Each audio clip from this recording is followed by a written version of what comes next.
excited. Hello, everybody. I'm very, very excited to launch another Money Talks for the Money Magazine podcast. And we have an amazing guest. I cannot say like the best words for Steven. I'm so excited to finally be interviewing him. He has interviewed like the top personalities around the world. And I cannot believe I get to interview you now and learn more about everything amazing that you're doing and your life.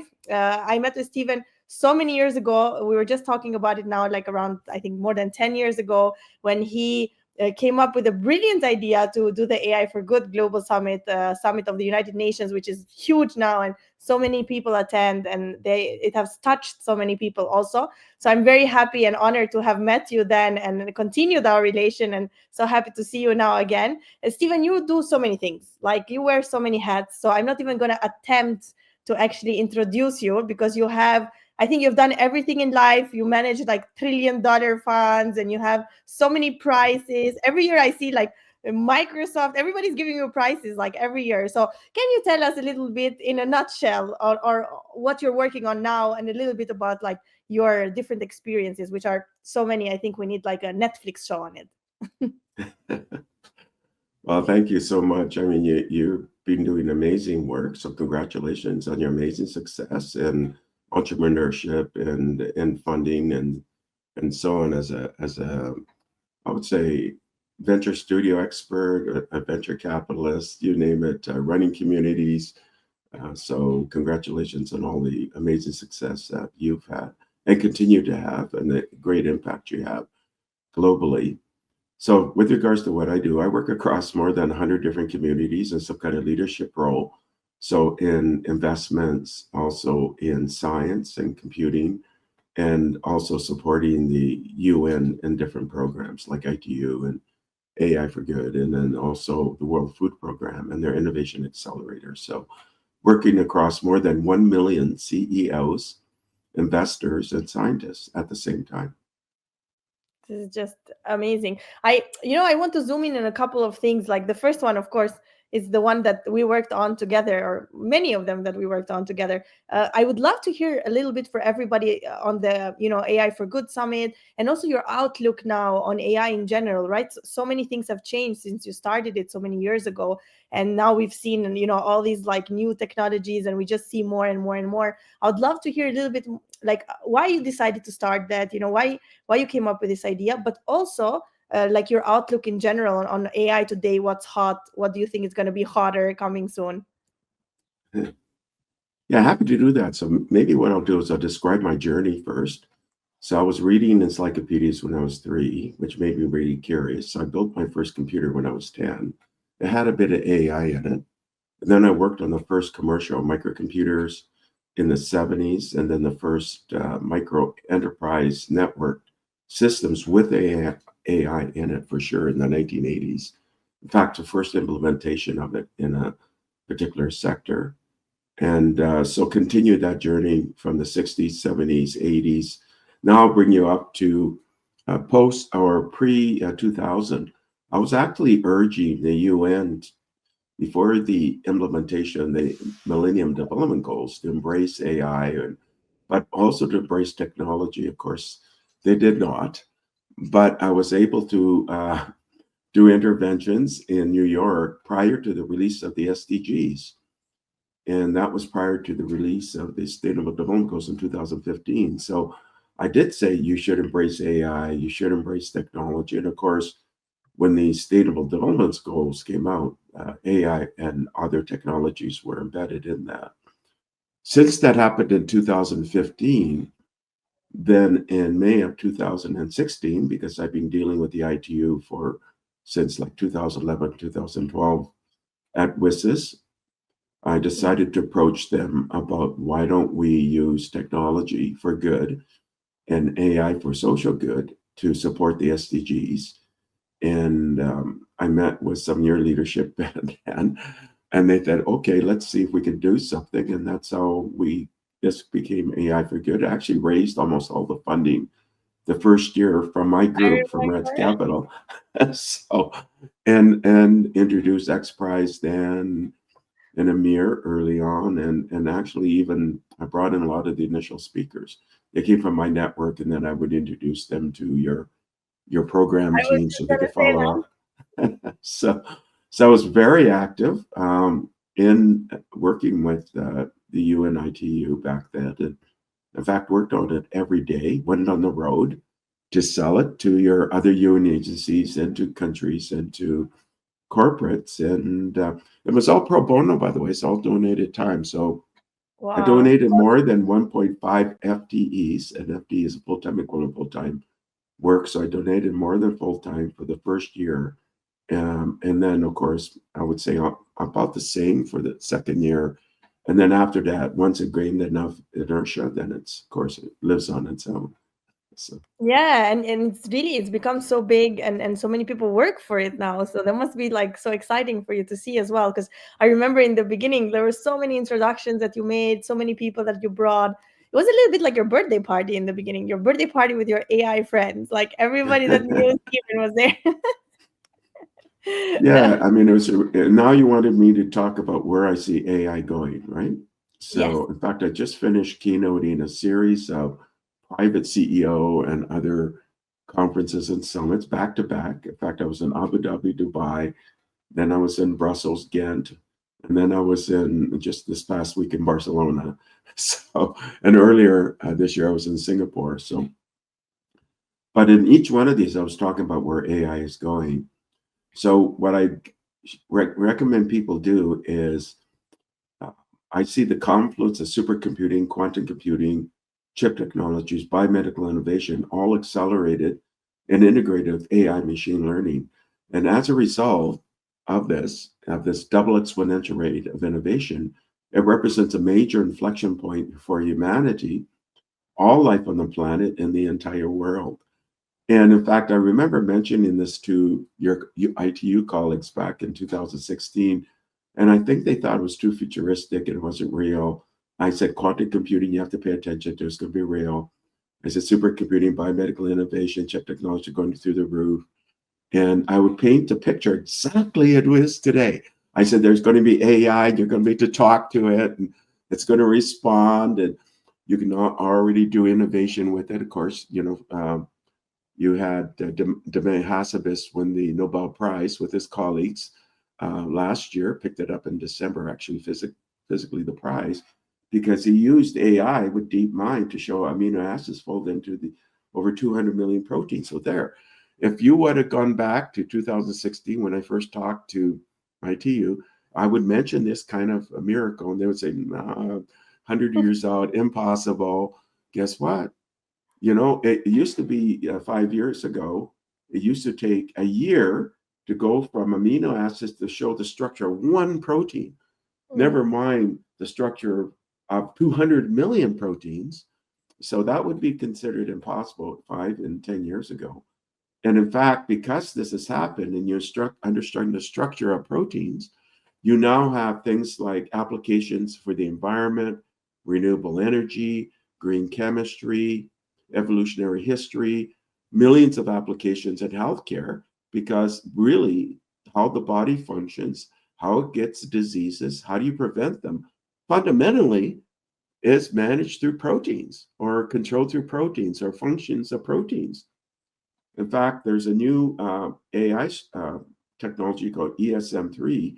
It actually even allows you to predict the structure of a protein that's never existed before. Wow. And you can then build and synthesize that protein to do some kind of miracle.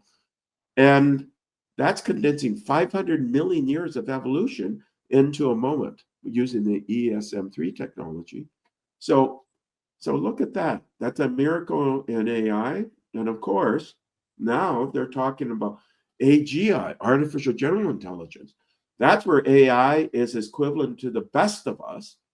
And they're not talking about artificial superintelligence, where AI is better than the best of us in being able to do things. And this is not 50 years out or 100 years out. Or, in fact, just a few weeks ago, I had a great conversation with Jeffrey Hinton. Jeffrey Hinton, of course, won the Nobel Prize in Physics for his work in AI. He just won about a week ago the Queen Elizabeth, or a few weeks ago, the Queen Elizabeth Prize in engineering, the top prize in engineering for his work in AI. And he won the earlier ACM Turing Award, which is the Nobel Prize in Computing Science, for his work in AI, because his foundational work in AI is allowing all of this AI to happen today. And he is saying that there's something else going on, that these things will be even better than us, be able to do more. It's not human intelligence, but it'll be to do more. So even he is saying things like this. And later on today, I actually have a conversation with Jan LeCun. I'm interviewing him in about an hour's time. And of course, he also believes that AI's on this sort of miracle path of doing things that we do, though he believes it has to be a hybrid AI. This neural network AI is not enough. He believes it's got to be a little bit more. But he also believes that we're on this path of equivalence. And of course, that brings up things like putting safety in and so on. So I was predicting all of this when I met with your colleagues in 2016. Though I remember talking to them, they thought this would be 2050, 2100, not 2025. Said, no, it's going to happen in the next 10 years and 15 years. And guess what? I was right. You may have saw the great announcement of quantum computing from Yeah. Microsoft, the Majorama chip that they produced, that they're now on the path to 1,000,000 qubits. And Psi Quantum is the same. They're predicting they're going to have an optical quantum computer with 1,000,000 qubits by, I think they say, in 2027. And of course, you do that, you can solve any nature-based problem. A lot of the problems or challenges around the world are based on quantum physics. So new materials, new batteries, new kinds of drug discoveries, molecular interactions, all of this, it's going to happen. Again, people thought this was 2100. I was predicting this when I first met your colleagues back in 2016. Supercomputing is now exascale. That means it can do a billion operations per second. And if you constrain it to do AI, it could do now maybe zetascale. That's a trillion billion operations per second. To me, to give you an equivalent, that's like 30 million iPhone 20s. That's we're not in iPhone 20s yet, but iPhone 20s working at the same time. That's how much power. So what can you do with that? New kinds of materials, new kind of batteries, new kind of drugs, climate, renewable energy, evolutionary, all of those healthcare, all of these miracle things that we were thought were impossible are now going to, and all, of course, all of this is integrated with AI and machine learning. And I'll give you one more, biomedical innovation. All of this now will allow us to solve things like dementia, Alzheimer's, Mm. aging. In fact, there's an institute called the Tarasak Institute of Biomedical Innovation.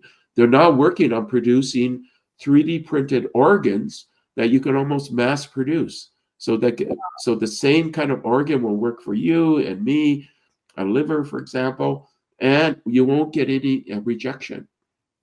Wow, Look that's at amazing. this. Uh, and and you may have seen the announcement from the Figure AI. They got now a new vision language action, a VLA AI model. You can just show it something it's never seen before, a couple of them, or even one for that matter, and just say, what do you do with this? And on its own, it could say, well, that's an apple. This should go into the fridge. Oh, this is a bag of something. It should go into a drawer. And if there's a drawer there or a fridge, it'll actually put it in the fridge. And it's never seen these. It can generalize. Generalize means it can enter an environment it's never seen Without before, knowing. Mm. and it can then figure out what to do, and you can talk to it, excuse me, like a human being. And this new model AI of vision, language, and action it's this new breakthrough, and they just released it. They're showing videos. People should look.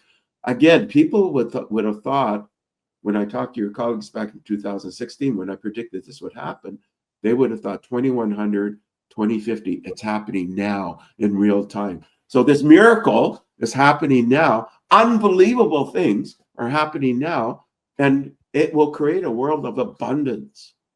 Mhm. Abundance. I could I go mean, on forever, but but how do you stay also updated with all this stuff? I mean, I know that you talk to so many CEOs, you talk to so many like top level people in your daily, right? So we for us, like we don't hear all of these things all the time, but you get all this information even before this information goes anywhere. How do you, it must be so interesting, right? Like to make the links also of between the discussions that you're part of and what you're hearing and then the future, and that's why I guess you're able also to predict things. But how do you keep on top of all of this? Like, I know you don't sleep, so this for sure. You know, a lot of people ask me that. So I read a lot. So I spend 3 to 5 hours a day reading what's on the edge, what's coming up.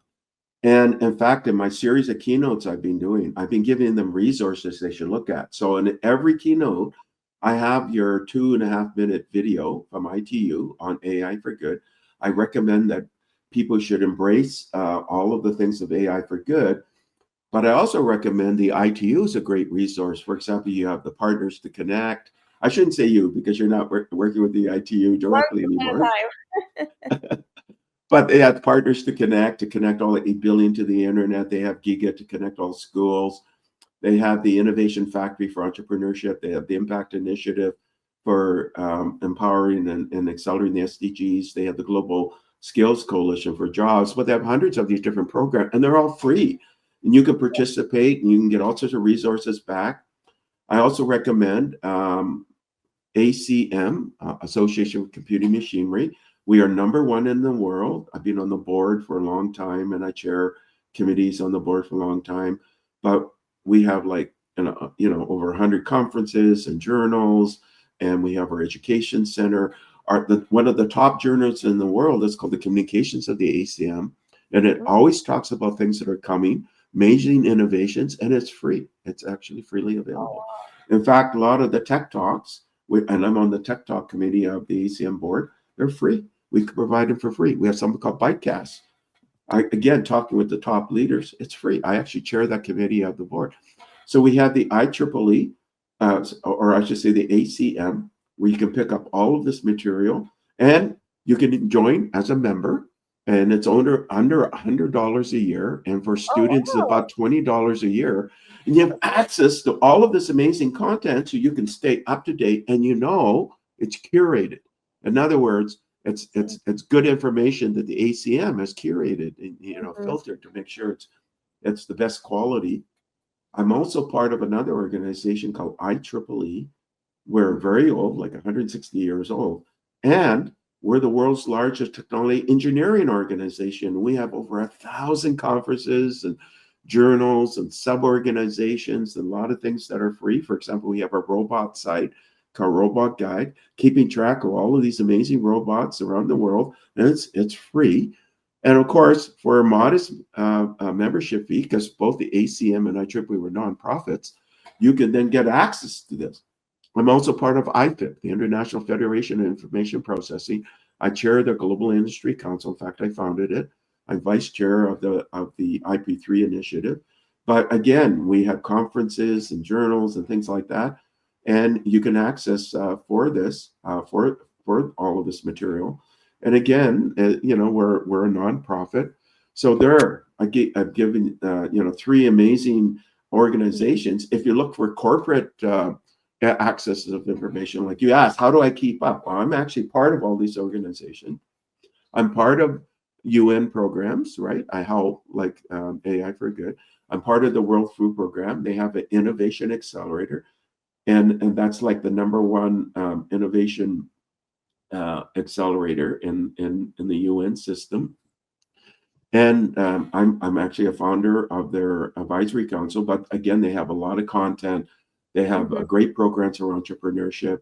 Anybody can apply, just like anybody can apply with the ITU and the various programs.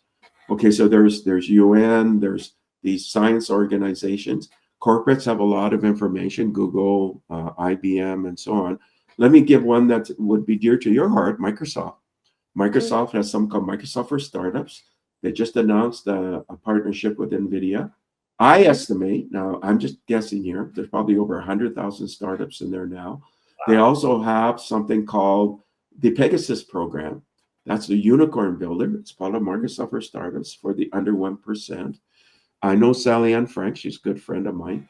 She runs the health and life sciences portion of that. She's written a book for startups called the Startup Protocol. Great source of information. And if you're an innovator, an entrepreneur, you can join Microsoft for Startups for free. And if you Wow. get in, you can get up to, I estimate, $350,000 of non-diluted tech value and tech credits, up to $150,000 of Azure credits. Non-diluted mean it's free. And all of those resources. And how do I know? Because I'm a champion. I'm on the inside. So if you get in, I'm as an investor, advisor, and mentor to help those in the Pegasus program. So in fact, on my laptop, I got a deck of all of the Pegasus companies. Those are the ones that Microsoft thinks are, that's their Yeah. unicorn builder program. And then I get access to the other ones and I help them all the time as a mentor. So I'm plugged into that community. So there you go. I gave you thousands of hours of content, much of it accessible. So you asked me, how do I manage it? Because I'm a member of all these amazing organizations that get all this content, and I actually make time to actually spend 3 to 5 hours a day keeping up on what's up, what's current. Plus, of That's course, I work on secret programs under NDA, which you can't talk about unless it goes public and stuff. That gets me information as well.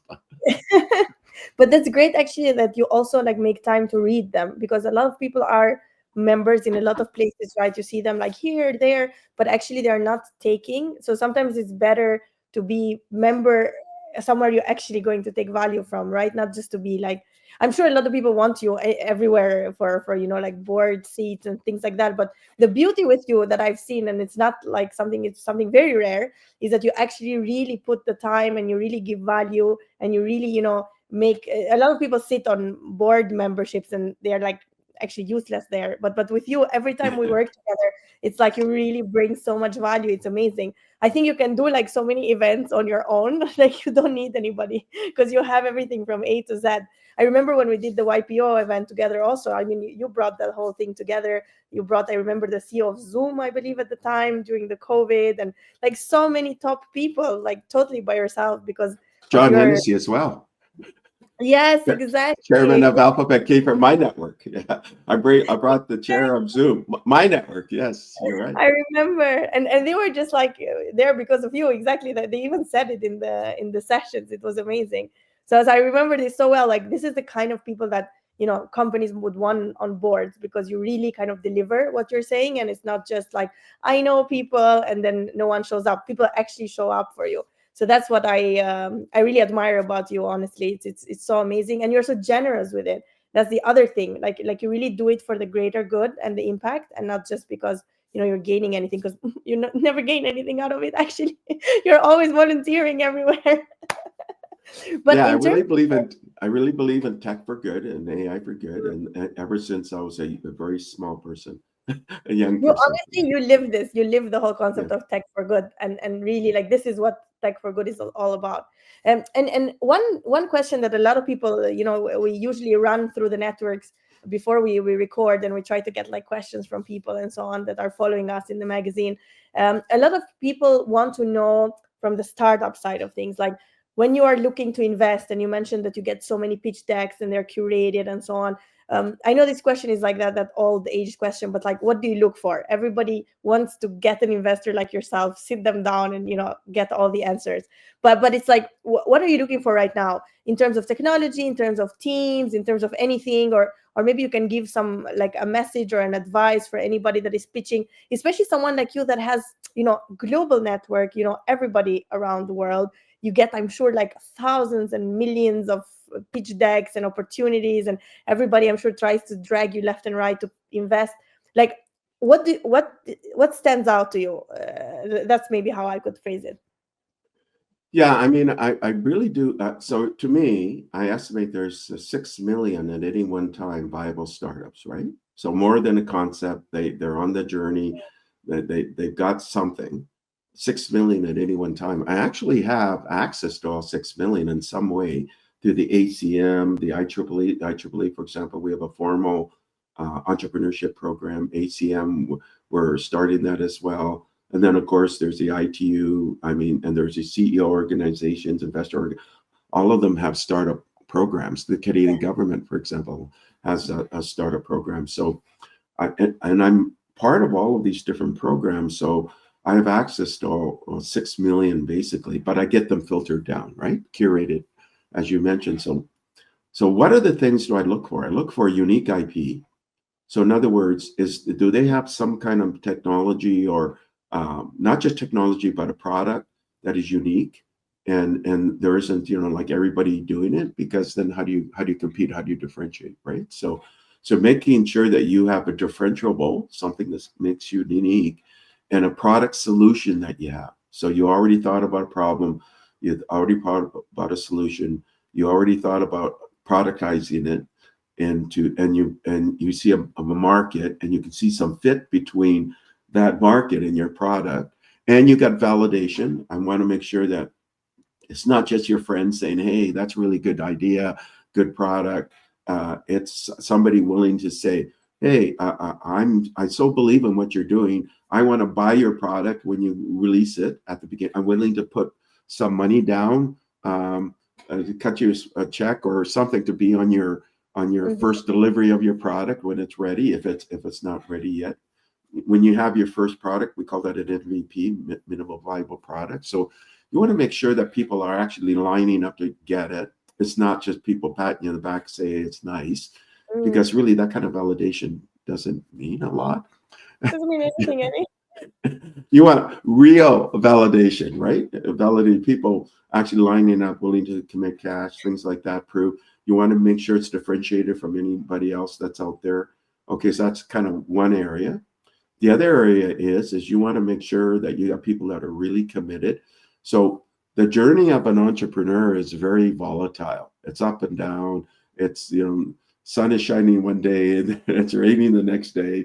It's winter the next. I mean, it's kind of like the seasons, and a lot of time it's cold and it's wet. So so you have to be resilient, and you have to be persistent. You have to be to ride through those ups and downs. You have to persevere and work really hard and be focused on success and making sure that you get incremental achievements, because those little small steps of incremental achievements result in big success at the end. So I really believe in having those elements like Angela Duckworth's grit, working really hard, being persevering, being optimistic, things like that. And then you want to make sure that the team itself has different complementary skills. You don't want everybody all the same. You want people who bring different skill sets. Like it should be some kind of business element, and strong driver marketing in there. There's got to be some tech elements. So you need a team that has these diverse skills that drive together. You don't want to make sure you want to make sure that you don't get into group think where everybody's kind of thinking the same. You want a little bit of tension, because tension gives you better products, gives you more success, and gives you entry into new ideas that you may not typically have, things like that. So we talked about having a unique differentiable product of some sort, some validation that it really works, a minimal viable one, so it's already out there and you're kind of testing it, things like that. You want to make sure your team is really good and hardworking and focused, but complementary skills. And again, the resilient side on the team side, you don't give up, you keep going. And there's this thing called the investment readiness level. You can search for it, Steve Blank investment readiness level. There's these 9 levels of investment readiness. You should actually look over those things and check them off. And I think if you are looking for funding from somebody, then you should put your own money in. If you should try to get friends and family first, and people who will kind of believe in you. That's the obvious ones. You should get some traction, show that there are people interested in purchasing your product. Maybe having some repeat revenue, monthly repeat revenue of some sort. So you're showing some kind of revenue traction. And you want to make sure that when you want to operate very lean, right? So on the investment readiness level, try to get some kind of funding so you can kind of progress. And then once you've got some traction and you're running lean, you can show that you got a market, addressable market that's big enough, that's worth it. Then you can go after institutional capital. So institutional capital would be like venture capital or maybe family offices that are out there, or could be like a bank or something like that. Mhm. You can get the different sources of institutional capital. A lot of governments have funding now, sovereign funding programs for startups. The advantage of governments is they're a little bit more forgiving. They're willing to take a little bit more of a bet on to try to build the ecosystem. So you should try to see if you can get into those programs. IEEE, for example, as a formal IEEE entrepreneurship program, it's free to join. And in fact, I just finished keynoting one recently. I'm going to do another one. We're partnered with GITEX, the biggest Yes. investment. Yeah, in fact, I Yes, just came you're in back. Zartex also, right? I think I saw some Yeah, posters yeah, I was presenting. AI every yeah, and we had a whole day IEEE in partnership with them, so you could join these different organizations to get exposure. You can work with you. You're doing marvelous work in profiling and accelerating startups. You can join things like the Innovation Factory for ITU or Accelerator for a food program, et cetera. So there's a lot of free programs out there to try to get the word out. So on this investment readiness level, there is 9 levels. So make sure you got real validation, and then and that way you got a much better chance of succeeding.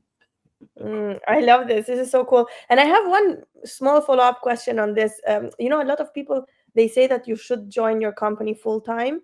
Otherwise, like you will not get investment. And I remember also when I worked with Fongit in Geneva and a lot of different, like with a family office and a lot of different places, it was like a rule. Like if the founder is not 100% on the company, like it means that they're not willing to risk it themselves. And it goes back to what you said about like put your own money first, and some people just going out and saying like I'm not going to put my own money, like I'm not going to risk it, but please risk it. Like I guess your take on this is the same, or what about those founders that say I want to leave the job, but I have like family, etc., so I still need it, but I'm fully committed. And it's true, like can you be committed fully to two things? Like what's your take on that? I've been doing this a long time. So keep in mind, I've been an entrepreneur since I was like 10 years old, right? Mhm. Like literally. So, Yeah, true. Like yeah, doing right, everything else, working yeah. on the first microcomputers, the first enterprise systems. I was really young because I built my first computer when I was 10, right? So, Yeah. if there is, I'm going to be realistic. If you're doing a startup, there isn't work-life balance. Hmm. You have to commit to your startup.